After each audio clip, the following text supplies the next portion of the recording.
Welcome back to Reinvention Real Talk, the podcast where we dive into the stories of resilience, courage, and the art of becoming. Today's guest is someone who embodies reinvention at the highest level, an artist who has taken grief, brilliance, and boldness and transformed them into music that lingers long after the last note. Jessica Carter Altman is not just the daughter of two icons, she is carving her own legacy. From the courtroom to center stage, from mourning to healing, and from intimate songwriting to global fashion runways. Jessica is a reminder that reinvention is not a single moment, but a lifetime of choosing yourself again and again. Her breakout year launched her into the spotlight with her debut album, Aftermath. She toured alongside BBMAK and Tyler Hilton, and she is featured in major platforms across music and fashion. She is, without a question, an emerging face. Jessica, thank you for joining me on Reinvention Real Talk. Thank you so much for having me. Happy to be here. Oh, very excited to have you here. Now, Jessica, you began your career as an attorney, and before stepping fully into music, what was the moment you realized law was not your forever path and music was the truth that you couldn't ignore any longer in your heart? I'd say it was two things. I always wanted to be an artist. I always wanted to be a singer, but I thought it was foolish, like a childish dream to have it. And so that's when I went to law school, and I loved law school and I had a passion for the law. But when I was in law school, I started performing again, and I had shoved that passion way down for so long that Yeah. when I finally hit the stage again, it was like, oh, there's no way that that can be the last time I do that. So then I Yeah. kept performing, and I just Okay. knew that I would have to eventually make that switch. It was just a matter of how to do that. Um, Mm-hmm. so that was probably the biggest thing. And then I kept performing and doing both. And after I graduated, I realized that it was time just to figure out a way to really, really go for it. Now, was it terrifying to walk away from the security of law, and did you feel judged for making that leap? It it wasn't hard to walk away from the security of law. I mean, it was hard, like the day I sent in my resignation, that was kind of hard Wow. because you're telling it's really official, but the moment I sent that email out, I felt a huge weight lift, and I got Hmm. some really lovely messages from partners that I had worked with who were really happy that I was going for my dream. But Okay. honestly, the only thing I ever missed, this is like my ego talking. But when I would Okay. walk into a room and people would say like, "Oh, what do you do?" and I say, "Oh, I'm a litigation associate at Gibson Dunn." People Uh-huh. immediately think like, "Oh, wow, she's smart, she's capable." Yeah. And now I'm saying, "Oh yeah, well, I was an associate. Now I'm trying to be a singer-songwriter." People look at you like, "Oh, silly little girl, I can't believe that's what you think you're going to be doing." And Yeah. that shift was Hmm. initially hard, and then you Hmm. quickly realize that that stuff doesn't matter at all. And Hmm.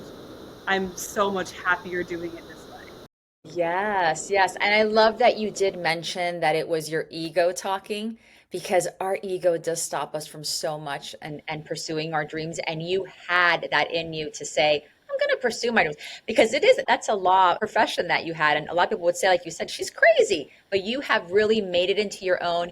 You've made it your identity. You've worked hard to release being that attorney and stepping into this artist. Do you feel it's been super hard? No, I don't feel like it's been that hard. I mean, once I kind of got past that initial, Hmm. that ego-driven feeling Yeah.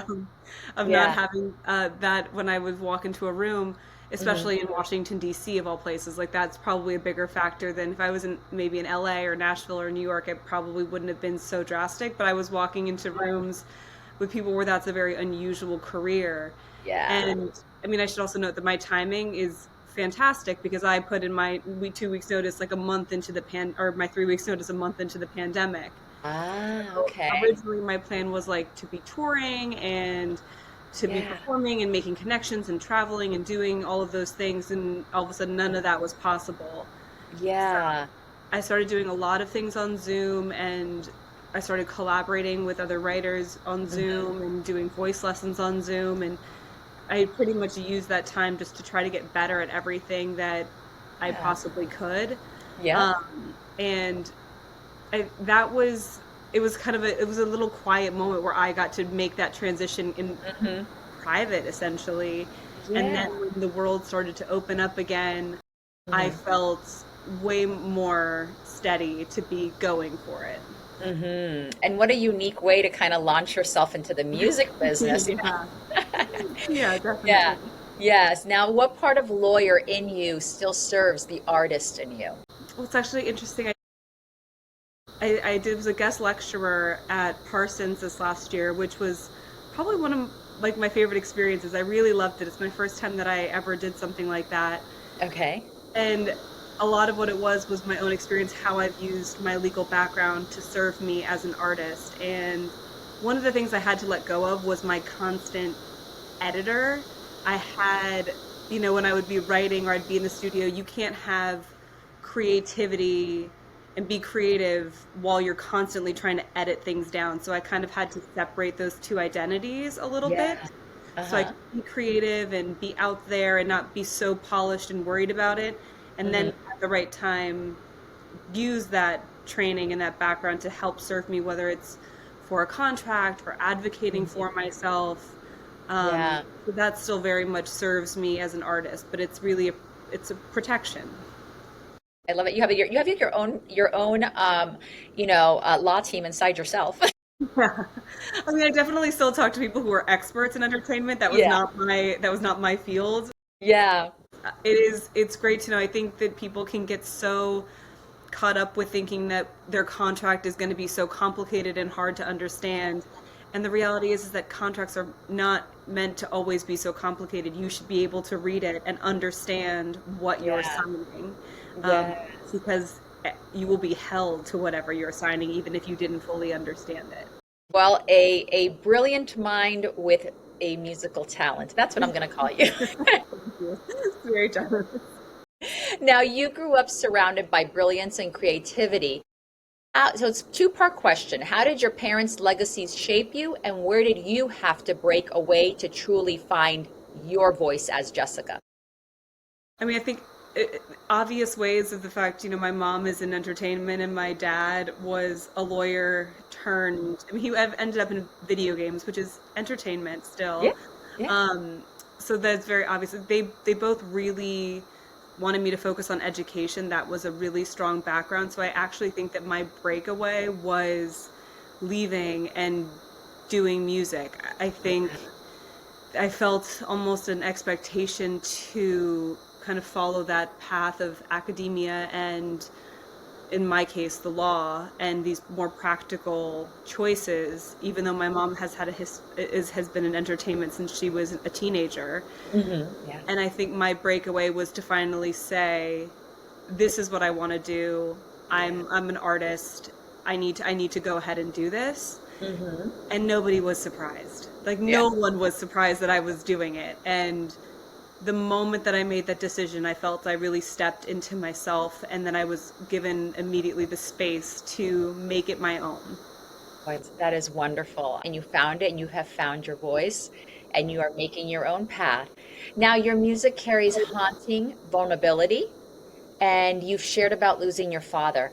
How did grief reshape the way you see life, love, and art? It's, initially when my dad first passed away, Mm. um, I mean, and to anyone out there who's experienced, everyone has a different experience, but for me, Yeah. it made me really question so much of what I had believed that was the foundational. Like I always believed things, if you do the right thing, things tend to work out, and about fairness and what's fair and what's unfair. It really just made me question a lot of these things that I foundationally believed in. Hmm. And but once you kind of once I navigated that acute phase of grief, come out on the other side and really just, I think I appreciate everything. I very much carry my dad with me in everything that I do. So Hmm. it's this very strange feeling. I miss him every day. Yeah.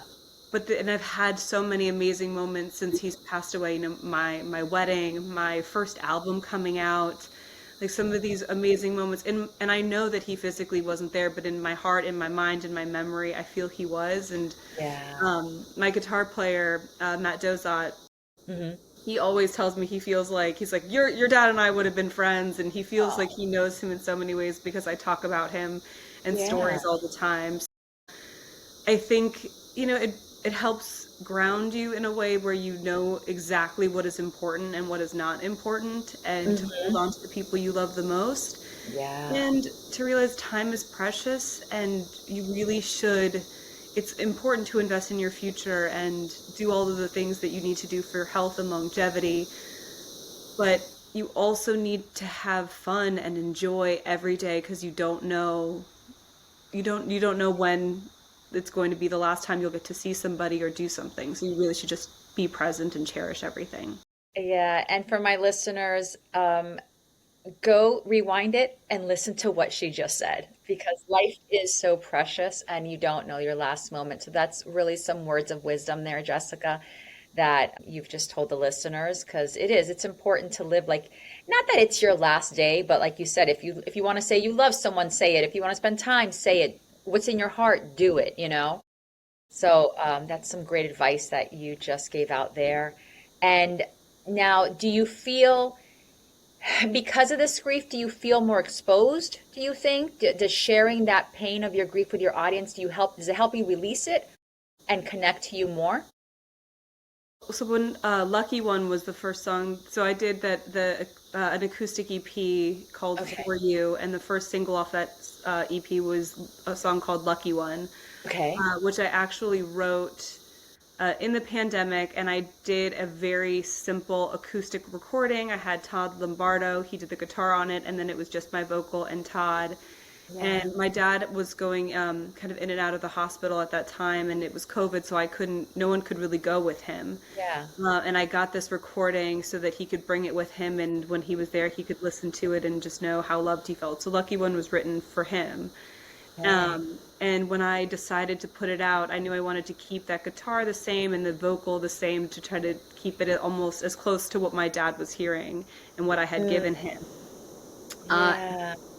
but right before I was going to release it, I had this panic of, I don't know if I can. It's so personal and it's so special to me. I don't know if I can take anything negative somebody would say about it. And Yeah. I was talking to my producer, Jason Lenning, about these notes, and he was like, "Well, it's your decision, but what you're talking about. It's kind of the point of releasing music is to take these very personable, vulnerable moments and share them." And Yeah. so I did, and that was probably the most vulnerable I felt. And Yeah. so after that, I haven't really thought or worried about it. I've viewed it as a very important part of the creative process. Like it's mine for a while, and then Yeah. it's mine maybe with my producer and the musicians as we're creating this thing. But Hmm. eventually it needs to be shared. It needs to take a life, and what it means to me, it's going to be different for what it means to you or who anyone's listening. And that's the beautiful thing about music. It has this universal way of becoming so personal for everybody. Yes. So you healed yourself and you're healing many from that song that was for your If I father. can, it would be, I mean, that would be wonderful. That's a beautiful story. Now, your song Mirror, Mirror. Okay, so let's go a little bit on the flip side here. Now, that explores self perception and vulnerability. Now, what's the hardest truth you've had to face while looking in your own mirror? Uh, I mean, it depends on the day. It's always changing, but something I think we Yeah. always face it on what's kind of at the core of a lot of the ways that we can be so self-critical. It's essentially just feeling like you are not good enough. You're Yeah. not smart enough. You're not talented enough. You're not Hmm. pretty enough. You're not Hmm. thin enough. Whatever it is, it Yeah. always comes back to just not being enough when you look in the mirror and Yeah. being pretty awful to yourself. And I think that that's Hmm. gotten worse in the era of social media. That comparison trap that we can fall into it's really hard, and it's so bad for our mental health, and it makes us be so mean to ourselves. Hmm. So yeah, that's probably the hardest truth or not truth, that's the hardest criticism that I Yeah. feel when I look in the mirror. It's that self-doubt, and if you can't pull yourself out, hopefully you have an amazing friend or partner who can just kind of snap you out of it. Yeah. Sometimes you need the assist to kind of shake you and just be like, what are you talking about? You're great. Yes. And I think this is a great song to listen in those times that you do have that self-doubt about yourself. And it is, you hit the nail on the head when you said it's so hard with social media and just everything that's going on. And I just did an interview prior to yours, and we were talking about what you see on there is the highlight reel. You see the perfection, you see the brushed, the airbrushed, and that's what everyone is comparing themselves to. So this is really a great song to listen to about vulnerability and looking back at yourself. Now, do you see music as a mirror back to yourself or a window for others to see you? It can absolutely be a window to see me, but I really hope it is a window for people to see each other, realize that we have these common feelings and common experiences, or maybe Hmm. it's gives somebody a window into themselves and makes them realize something within themselves. Because at the end of the day, it's not really about me and why I am singing something. It's about what I'm singing and the music that's coming, the music and how it makes somebody else feel. And that can be connection between me and the audience. It can be connection between individuals within the audience and a connection within themselves. And we all Hmm. have songs that when we're really sad, we like to listen to, or when we're wanting to pump ourselves up, we listen to. And I think it's going to be one of my favorite things is after a show getting to talk to people who Hmm. maybe I've been an opening act a lot and not everyone knows my music, and getting to talk to them afterwards and having them tell me how the song or the lyrics made them feel and hear their story, and we can Hmm. kind of commiserate together about it. I've had someone come up to me once saying that felt like a therapy session. Now I feel like I needed to hear those messages. I've been having a hard day and now I feel so much better. And we kind of talked what was going on in her life, and Yeah. it's supposed to connect people. It's supposed to make you feel something. Absolutely. And that must be just really exhilarating, just getting that feedback from the audience. Someone Yeah, it's telling you a so fun. story like that, you're like, yeah, this is why I'm doing this. Yeah, absolutely. All right, so we're talking about touring, and 2024 was a breakout year. You hit the road with BBMAK and Tyler Hilton. How did being on tour change you both as an artist and as a person? When you get to do a lot of shows in a row, I mean, inherently I become a better performer. That's was probably one of the greatest gifts of being able to be on tour, is really getting to hone my craft and by doing it over and over and over again. Hmm. And not to mention getting to go out with those guys. I mean, they are pros and they know how to put on a show and they know their audience, and they're Hmm. just really wonderful human beings to be around. They're great to hang out with backstage. It's a lot of downtime backstage Yeah, once you get there and you yeah, do your sound check. So yeah. we've all become really good friends, and yeah, it's just been really fun. So hearing their stories of what their experiences have been like and how they navigate the industry and what they Hmm. do. And one of the things that is really impressive about both Tyler and all the BB Mac guys is how grounded they are. They're really just wonderful people, and Hmm. they have, I mean, all the things that we're talking about that make a full robust life. Like they go out on tour and they do their things and they've got their fans, and then they Yeah. go home and they have, their kids and their partners, and it's just really nice to see. Completely different life. That's wonderful. Yeah. And now touring is exhilarating and exhausting. So, can you share with us how you take care of your body, mind, and spirit while living on the road? I really try and just take like all of the self-care stuff that you do at home that sometimes maybe gets squeezed out because you've got to do laundry or something broke at your house or whatever it is. I pretty Yeah. much just prioritize sleeping well, exercising, and Mhm.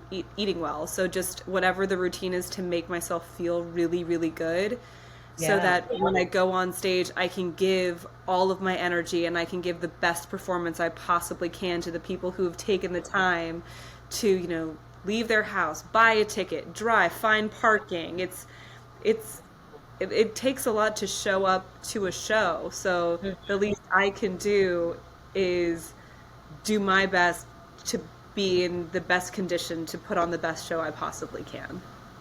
And that's a lot of self-discipline that you do on your part because it is I've been on the road. It's very hard to be on the road. It's very difficult. So it's also, It can get tiring, yeah. yeah, putting yourself like, no, I've got to stick by this.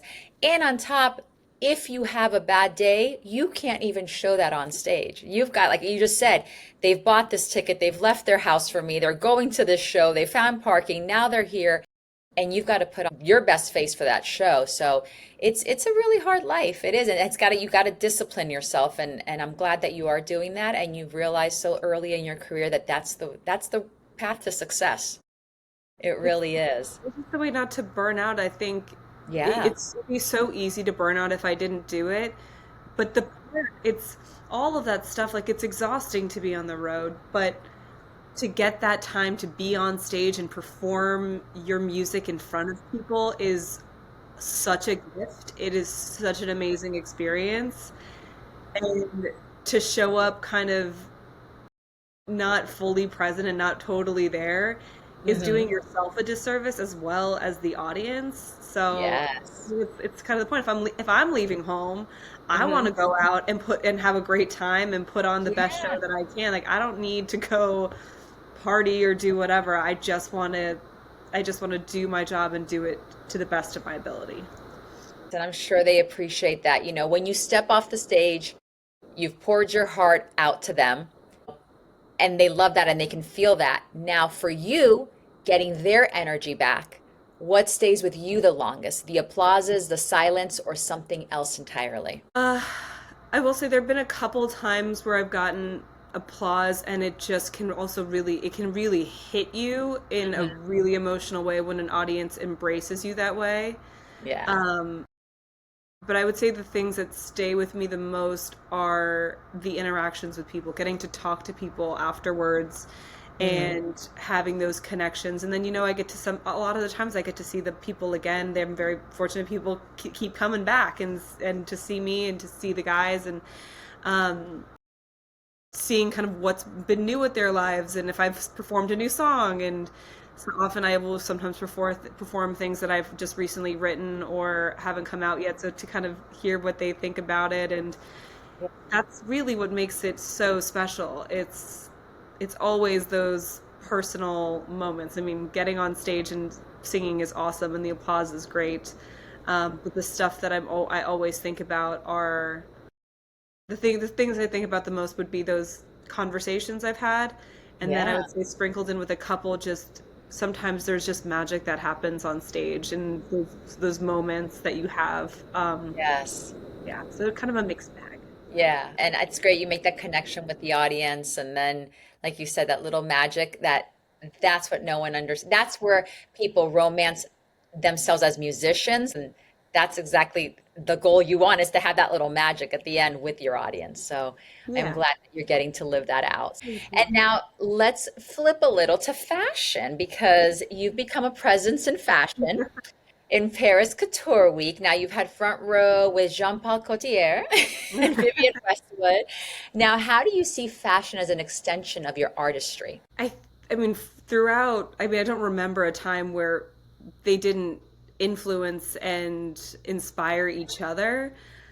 I've always loved fashion, but that was also something for the longest time I felt was just unattainable, just totally out of reach. So something I was just admiring from afar. Hmm. And as I've entered that world a little bit, and I've met people in that world, it's really fun, and it's as amazing and beautiful as it all is, and glamorous and all of that. Yeah. The artistry from it is incredible. I mean, you get Mhm. to go into an atelier and you see people, especially so this is for couture, but you see people making everything by hand. Yeah. And a lot of times people get hired and they have an apprenticeship essentially to learn some of these techniques, and it's art. It's incredible craftsmanship. Mhm. And to create that vision and how many people it takes to create those clothes and put on a show like that, um, is so much fun. Mhm. And And a lot of the times there is a combination of, Stefan Roland's show this last summer. He was Okay. honoring a conductor, and so he had a full orchestra play along with his show. And that Okay. was just, spectacular. You have this Yes. moving music playing and these gorgeous dresses and designs coming through. Hmm. It's so much fun, and I love how designers are inspired by music and they use music to highlight their art and their creations. And I love how artists use fashion to help create their shows and their show personas or their album art. I think of any major album or any iconic artist, they have a clear Hmm. identity with the clothes that they wear, and it just creates a whole vibe and atmosphere. I think that's why people dress up as maybe Cher or Taylor Swift or Stevie Nicks. It's just there's a clear image that you have, and so I think that that's just very cool because it's all forms of self-expression. And I love that you said how people dressed up when you just said Stevie Nicks. Oh my God, did I want to dress up like Stevie Nicks when I was little? I wanted Yeah. those flowy gowns and her boots and all that. I'm like, where So did she yeah. get all that stuff? I've definitely like look on Pinterest or Google, be like Stevie Nicks inspired clothing, try to find some stuff.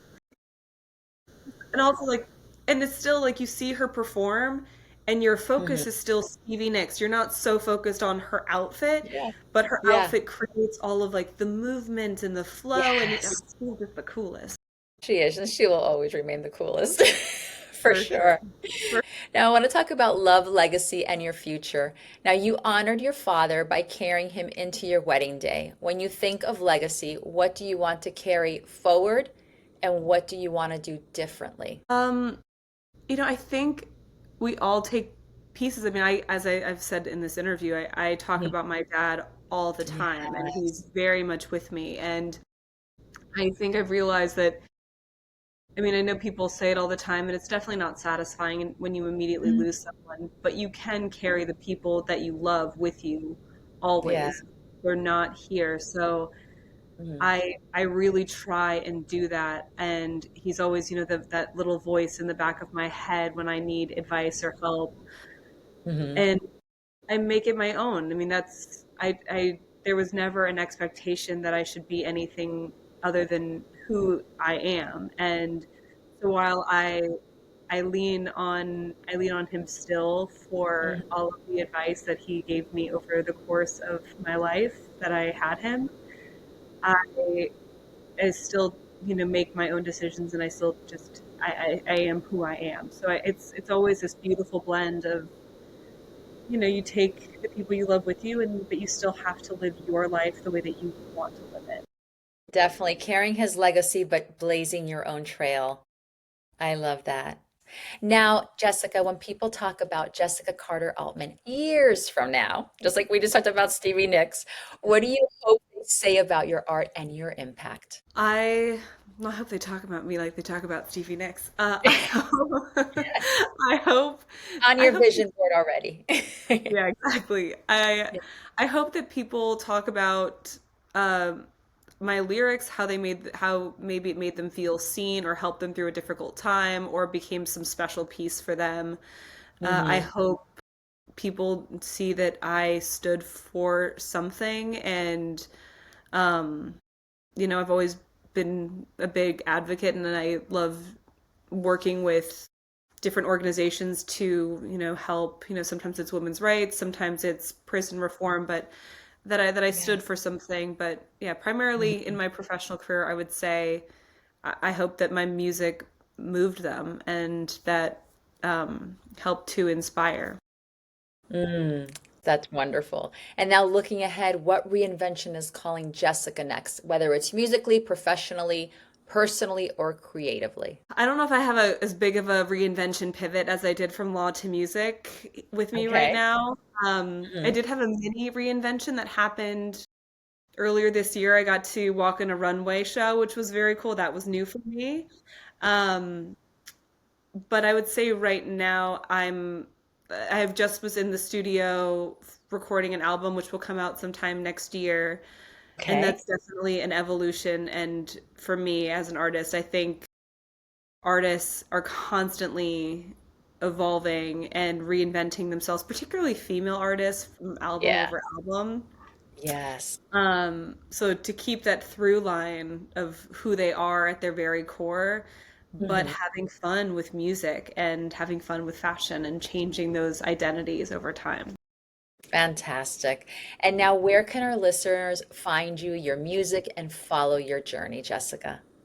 So you can find me on all of the social media platforms, Hmm. as I'm sure most people who come on here say. It's jessica.carter.altman. I also Okay. have a website and a newsletter. Yeah, so just come find me, say hello. Love to have you.